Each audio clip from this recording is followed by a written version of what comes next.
Andrew, I have to ask you, because you've written so much about this and thought so much about these cases, the classified documents case, all the cases, January 6th. How do you feel as a former prosecutor and a lawyer? I think of this very much from an international perspective. So, Andrea, very much in your wheelhouse, because I think about the other countries that have been able to have a legal system that have held political leaders, even the most senior political leaders, to account in fair trials. And that is not to prejudge what a jury would do here, but the defendant and the public had a right to have a speedy trial. And I think our legal system has really failed us, at least at the federal level. The New York criminal case is one that has gone to a verdict. And so the public has had the benefit. Donald Trump and the prosecution have had the benefit of the trial. But in general, I think that our country does not look like the sort of vaunted rule of law country that we like to think it is. Joe Biden is right. Merrick Garland was not the right choice.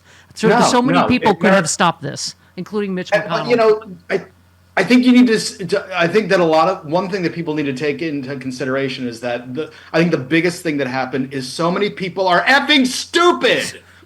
They are just dumb. How dumb do you have to be to vote for putting abortion rights into your constitution and then voting? You said it earlier, and voting for the person that is going to take away. Just took that right away from you, and we'll take it away nationally. Or voted for in Missouri, voted for a hike in the minimum wage for people who don't support, and then voted for people who don't support raising the minimum wage. I mean, at some point, it's just you're stupid. You're just an idiot, and that we have tens of millions of stupid people in this country who may be actually stupid or have been rendered stupid by their stupid media. We are full on in the idiocracy. I mean, we have elected President Camacho. It is drink up your Brondo, because and we were saying, Rude, it's the stuff like we laughed at from Good Liars, like, oh, look at these MAGA morons, look at the stuff they believe, ha ha ha. And but you're right, today it's not funny, is it? It's like it's gotten 2016 sex ring in the pizza parlor times 11 billion now. They are fully not just, like I was saying, not even a cult. It's like mass hypnosis. They believe anything he says and only what he says. And it's also, and they're going to make policy based on the delusions now. It would be as if you bring up the QAnon comparison, but they never made policy based on QAnon. Yeah. And now we have them, they're going to actually pass laws, or Trump is just going to declare some things that, that use either the Comstock Act or the Alien Enemies Act in order to do things that are based on pure fiction. We're going to contort ourselves around lies. And Elon Musk is going to be in charge of what now? Cutting the government in half? Something ridiculous, like say bye-bye to your Social Security and Medicare. Doge. Huh? Department of Government Efficiency, which the initials are Doge. Remember Doge? Yeah. Yep. Isn't he putting Herschel Walker in charge of something defense shields? Yeah. I mean, it's like, it is a waking nightmare, isn't it, Rude? You're just like, when you woke up, you're just like, did I dream this? Is this sequel really this horrible? And it is. On CNN, I think Marco Rubio was asked, would you vote for RFK Jr. for Health and Human Services? And Marco Rubio said, well, we have a president that has an unprecedented mandate from the people. So I think we're going to have to give him a lot of leeway. And it's like, no, you don't. You don't have to do that. I mean, he's going to, because he's Marco Rubio. Right. But it's like, no. And if we hold the House, then maybe there's a chance of stemming some of this. Yeah. And the Senate map goes our way in 2 years. It is hard this morning, I will give you. But you're right. Listen, I got no quit in me. I'm sorry. It's, we can't. This is our country too. I'm not going to, I get the whole, I'm just going to move out of I'm not moving out of the country. This is my country too. And we have to, because otherwise, unless, you're going to roll up and die, I mean, I'm not. Italy's a nice choice, and they. I mean, no, they have a fascist government right now. Right, exactly. Italy? Yeah. No. Yeah, I know. But you know what's funny though? In all these fascist governments, they still have national health care. That's true. It's just at least the fascists there know that they need to take care of people. I think even Hungary has national health care. Yeah, no, they all do. They Yeah. all do. Yeah. Hungary actually has a very good national health care system, from what I understand. And a strong man. Yes. Yeah. But I just feel like at this point we are a nation that we've never accepted that we're a nation that's founded on racism, genocide, sexism and misogyny to a large extent, and it's in our DNA. And we've never done anything to try to fully get it out of our DNA.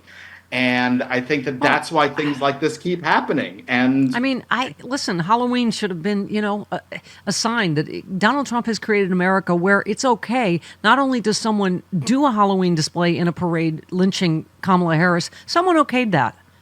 Yeah. Someone else okayed dragging a Kamala Harris character by chains behind the golf cart or whatever. And someone said that's okay. Yeah. I mean, and so now we're surprised that, the first black woman president was not to be.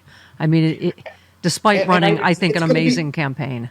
And it's going to be over the stupidest issues too that we find out. We're going to find out that it was trans athletes, that was a major factor for a lot of voters. They went into that booth and thought, yeah, I don't want trans women swimming with cis women. It's like something that affects 0.00001% of the population. Exactly. That the trans stuff was, Karl Rove's, gay marriage things that were on the ballot in 2004 that helped George W. Bush win re-election. Yeah. I mean it was. I just feel like it is not that like woke or PC to just go. Don't be to people that are different than you. Is that so radical and woke and? I mean, it's just but what he ran on. No, it's okay to be a D to anyone that's not like you. That was his entire campaign. Right. And you know what? That's the thing that a lot of people like. I mean, that's something we have to accept, that a lot of people just want to hurt other people, and they want to hurt them badly.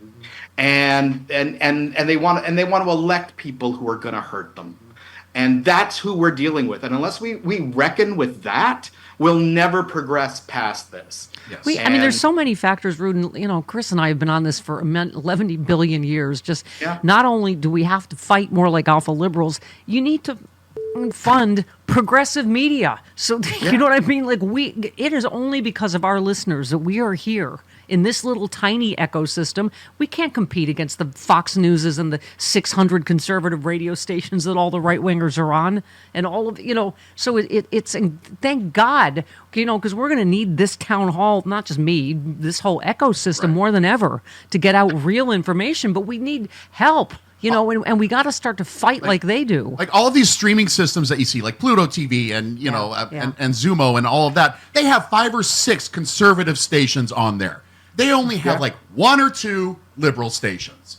Yeah. We need more infrastructure. Yeah. And funding for No, it. and the sole reason, again, Rude, that is because our audience, God bless them, has gotten it. They get it. Exactly. For 20 years, they support our sponsors, our Patreon, and it's like what you say, we're a little speck in this ecosystem of disinformation that we have got to start fighting back. We cannot just lay down and die. I mean, seriously, I'm hoping people, because I swear to God, we probably all had thoughts of, whatever. I'm sure, we've all had thoughts of suicide, whatever. You get hopeless.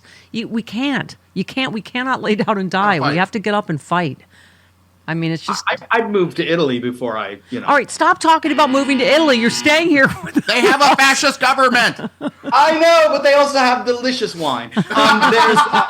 We have wine here. It's California. And tasty pasta. I know. But, here's the other thing that's on my mind is that there's certainly a large. There's part of me that's like, I'm an older white male, and therefore, there's a lot of things that I will be immune from. Yeah. But I'm also a university professor, a liberal university professor, Yeah. and they're coming for education. And that's something that worries me as national laws that ban the teaching of certain ideas. No, and I said to Chris, I'm like, are we still going to have a career?